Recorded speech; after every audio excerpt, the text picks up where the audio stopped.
Chosen ones, they sabotage your immediate circle. I've seen this in my own journey, yeah. I've seen it with friends. I've seen it with relationships. And it's not till a long time after that you realise that some people that you was close with, or family members that you haven't seen in a long time that you was close with, and these people literally drove a wedge in between you. They come from the outside with a pure reason in mind to cut your ties from around you, to then narrow in and focus in on you. They cut these ties from around you. Yeah, I know we can look at it and say, alright, some people might not have been good for us and this and that, but that's kind of appeasing to what the narcissist thinks, you know? They'll, like, when you first meet them, you might have had a whole entourage around you. You may have had a whole lot of people. But slowly you saw how you got closer with the narcissist and people started to disappear. You know? They kind of put you up to do things against other people. Make you kind of snake other people out. And they do things in friendships. They do things to cause you to be alone. And it's like grooming. It's weird. They're actually grooming you. A lot of older people come out there and do this. A message for the ladies, because in the dynamics it's usually ladies go with older men. But I will say that they do come along in both circumstances. It doesn't matter, male or female, but they groom you. It's weird. It's weird. They groom you to the point, and you're so unaware what's happening, you know? And they're sitting back knowing what they're doing to you. They know what they're doing to you. And the reason they do this is just so they can prey on you alone. Like, how weird is that? What a bunch of weirdos, isn't it? Don't you think? Who comes along into someone's life, meets them, starts having premeditated thoughts, thinking, right, I'm gonna separate him or separate her from the rest of their group. When they go out with their friends alone, I'm gonna throw a hissy fit like I'm a 5-year-old.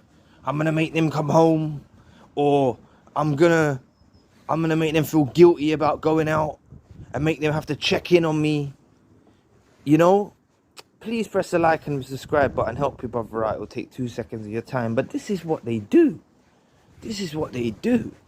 They sit there and they really try to drive a wedge in between you people, yeah? And when I look back in my own life, I'm not saying that I want to be around the people now, but I'm saying there was a time, you know, that I was alone. I've seen the benefit of being alone, yeah? Don't get me wrong. I've seen the benefit of being alone after the narcissistic relationship and stuff like that. I've seen the benefit of that. But what I'm trying to say is, they forced me to be in a position with my friends and family members where I haven't seen them in a long time. They made me be like where I didn't even want to reach out to them. They were so occupied on my mind that I didn't even reach out to my friends or my family. You know? Like, why should it come to that? Because these friends and family were there since we was day ones. They are our day ones. Yeah? And we've now come to a situation, and to our friends and family members' point of view, they think, oh, got into a relationship or whatever, and then just totally cut me off. And they must harbour some hate towards that and some feelings. Yeah? And then they'll do that on the retaliation, and then that's when you know, alright, they've really took it in the wrong way. They'll do it in a retaliation where they kind of don't let you in anymore. And it's understandable, do you know, like that, it's understandable. But initially we kind of cut them off. We cut them off because of the narcissist. Because of the narcissist grooming. like a little weirdo, coming along and grooming us. What kind of weird, like, it's really weird. Like, there's some messed up stuff that happens in the world, and these lot are part of that group. They're part of that group of the messed up clan. Yeah, they're messed up, deranged, and that's why we can't have any feelings for these individuals. So you just have to, come on, man. Look, if that's happened to you once, it's enough. If they done that to you once, yeah, or they've actually done this to you, it's enough to say no more. You know, this is why looking back in retrospect can sometimes be a beautiful thing. Yeah, because you look back as you got older and wiser, and you start to think to yourself, these lot are a bunch of weirdos. That's what they are. They actually sat there and got jealous of me being with other people of the same sex. They got jealous out of me being with my friends, or got jealous out of me being, you know, they got jealous of those things. They got jealous of you when you're at work. They got jealous of it. Or your friend got jealous when you're with your girlfriend or your boyfriend or your husband or your wife. You know? Because that happens. That's happening in my circumstance. What kind of weirdo is that? You know what I mean? Like, and that's what we have to hit the, you know what I mean? That's the last straw on the camel's back. Like, if this has happened to you and you're still caught up on them and you're still feeling like, oh, I miss them. Listen, look what they've done to our lives. They caused devastation. Thank God we're not together anymore. Thank God they're gone. You know what I mean? Thank God, because we was in such an illusion, yeah, that we didn't see what was happening to us. You know? But maybe reach out to your friends or your family that you ain't spoke to in a while and kind of reason with them and kind of say, like, this is what happened. Do you know what I mean? Just tell them straight what happened. Because they should understand. If they've got a decent mind, they should understand. And they might carry on like, oh, they don't care anymore. But this is what happened. You know what I mean? And it's sad to say, like, they groomed us. They groomed us. That's why I drifted off for a moment there. I drifted off in thought, and I actually thought, this is what they did. They groomed us. They groomed us like weirdos. Yeah? Wasn't a loving relationship. It was never a loving relationship. Ever. It wasn't. Anyone that's getting jealous and grooming, and cutting you away and sabotaging your circles, sabotaging you when you go out with your workmates, or sabotaging you when you go and see your family. I remember every time I used to go to my family's house, an argument would happen with this narcissistic partner. Every time. And people used to say, Mike, don't you see what's happening? Every time you come here, you get into an argument. And I used to be, no. Try and sort it out and everything like that. They were just jealous that I was at my dad's house. You know what I mean? I don't even have, like, because my mum died when I was young. So it's not like I've got happy family, mum, dad, you know what I mean? Or if you have kids or whatever, granny and granny, grandma, granddad and granny or whatever like that. It's not like that. It's just, you know what I mean? I've got my dad, and I'd go and check my dad. Arguments would just happen. Probably because they thought I was going back to where I lived and there's people around the vicinity, so they're probably getting jealous like I'm going to go and meet some other people or something like that, because they're weirdos. Like, this is how premeditated their plans are. They're so premeditated. They don't want you around people. Like, come on. And these are the same people that have possibly discarded you, or possibly now giving you stonewall or silent treatment, or they're in your face treating you like trash. These are those same people.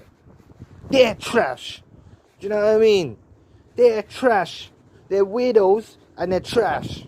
And they think that they don't think that they're better than you. Sorry, they don't think that they're better than you. That's why even if they've ghosted you, they've done anything, they can't come and step to you. That's what it is. They know what they've done wrong. They know what it's done wrong. Imagine if you ain't spoke for 6 months. And they remember everything bad they done to you. And they treated you like trash at the ending. They discarded you or whatever like that. Do you think they thought you was a walkover? No. They knew you did not know what they was about. Was you watching these sorts of videos when you was with them? Because I wasn't. Believe you me, if we was watching these videos when we was with them, we would have sussed them out. So that's why anyone who's sitting there with the person and they're watching these videos, take it as a blessing. Take it as a blessing. It might not register. Some of this stuff might not register. But if you're watching the content, just disregard what you can and take what you can from it. But I'm telling you though, for the people that are watching this after, looking back in retrospect, it's a beautiful thing. And that's why we get caught up on watching these videos, because it starts to reveal more and more of the picture. And we chip away at it, and it's all healing. It's all healing for us. Do you know what I mean? It's all healing. And we chip away at it, and we start to see the real picture. Like, that's how much work, inner work, we were doing inner work now. This is inner work. We had to do inner work to get to the point of understanding. This was just one incident that I brought up today. I've gone on for 11 minutes 45 and I could go into it a lot more. But what I'm trying to say to you is, anyone who tried to groom you, yeah, and sabotage your relationships, whether it's work, friends, family, whatever, yeah, is a complete and utter weirdo. And from this point on, I want you to, if this has happened to you, I want you to think about it. And I want you to put yourself in their shoes. And imagine you was carrying out those actions. Let's do it now. I'll go on a little longer. Let's do it now. Okay, we're them. Okay, we meet you. Or me. We meet us. Yeah. And we see that we've got a circle around us, whether it's work, friends, whatever. And we zero in on that. And we cause rifts, wedges, make us detach from individuals that are around us, make us lose our close circle of friends. Some of us have done this over years. And we're here now in 2023 and we're only realizing it now. Because I've thought about it, but I've thought about it a bit deeper. That's why I made this video. And it's completely weird, deranged, and they're nothing but weirdos. So I'll leave it on that note. But just remember, next time you think of them and you miss them, you need to put in the same breath, they're a weirdo. They're a weirdo, they're odd. It's anything of that category. Do you know what I mean? Because they're that. Yeah? They're completely deranged. You know, they sabotaged our friendships. They sabotaged relationships with family. They sabotaged our work life. They sabotaged it. And we're still standing. And that's why it's the beautiful thing that we can look back and we're still standing. And you know what? As long as no real problems being caused between your friend or your family, I'm sure at the point in time when God thinks it's right and the universe thinks it's right, we reach out to those individuals and we make amends with those individuals and let them know sincerely, because I've spoke some words to friends about what happened, but I've never really put it into practice. Yeah, I've never really put it into practice. So on this note, I'll leave it there. Please press the like and subscribe button. It helps with the algorithm. I'll really appreciate it. And if you want a one-to-one session, you can find the details in the description box, and that way we can dig a little deeper into your own personal. Yeah. Anyway, catch you all soon. Peace.